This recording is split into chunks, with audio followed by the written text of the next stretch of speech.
I coached them at the YMCA, was primarily where I coached, and several championships. And I had several undefeated seasons. I had kids wanting to be on my team because my girls were good.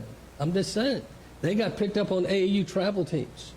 My daughter Macy could get in the zone. She could drop 20 to 24 points in 2 quarters and then come over and say, Dad, I'm tired. I don't want to play anymore. I mean, typical girl. Not knocking girls, but she just would amaze me. So I'm telling you this because my middle daughter said, Dad, you always coach us in basketball, but I like soccer. Why don't you ever coach me in soccer? I said, well, I guess I could try it. Bad move. I just assumed you kick the ball, put it in the goal. I didn't know what a striker was. I didn't know, and I had no clue. And so I'm here coaching, and we go to our first game, and it's indoor soccer. And I thought, how hard could indoor soccer be?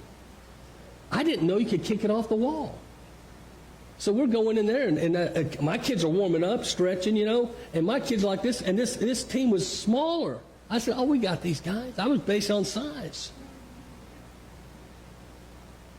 By the first 2 quarters, it was like 20-0. In soccer, that's bad. They were kicking it off the wall and everything, and my kids were clueless. And finally, at the end, I just said, all of you get in front of the goal and don't let them score another one.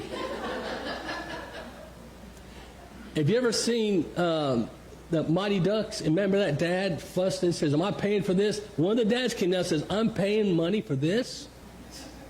Luckily, I was a youth pastor at one of the largest churches. I had a lot of rich people, and I had a lot of richy kids. And I went to 2 kids that were on an all-state soccer team. I said, I need help. I said, you coach the team, I'll take care of the parents. So I brought in these 2 superstar kids, and sure enough, they started coaching soccer. And I was learning too, But we started getting respectable, and we didn't lose every game, almost. But anyway, at least we didn't stack them in front of the goal and just say, just block everything.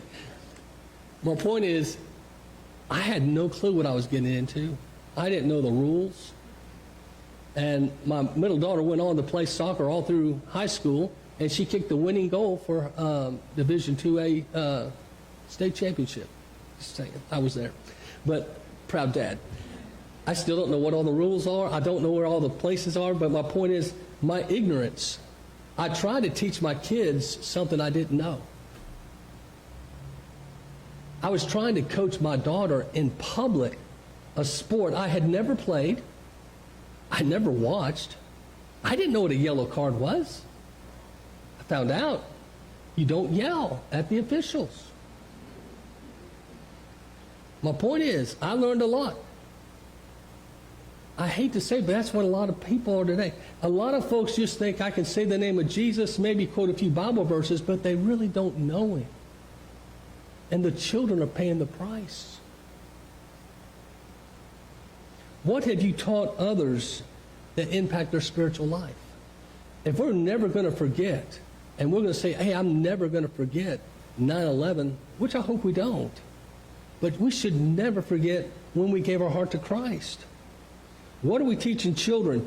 Let me ask, if you're a parent out there or a grandparent, especially in Facebook land, do your kids know the 66 books of the Bible and the authors? Do your kids know what it means to be saved? Do your kids know the armor of God? Can they quote it to you by memory? Do your kids know the Lord's Prayer? Do your kids know the 12 disciples? Do your kids know the fruits of the Spirit? Do your kids know the 10 commandments?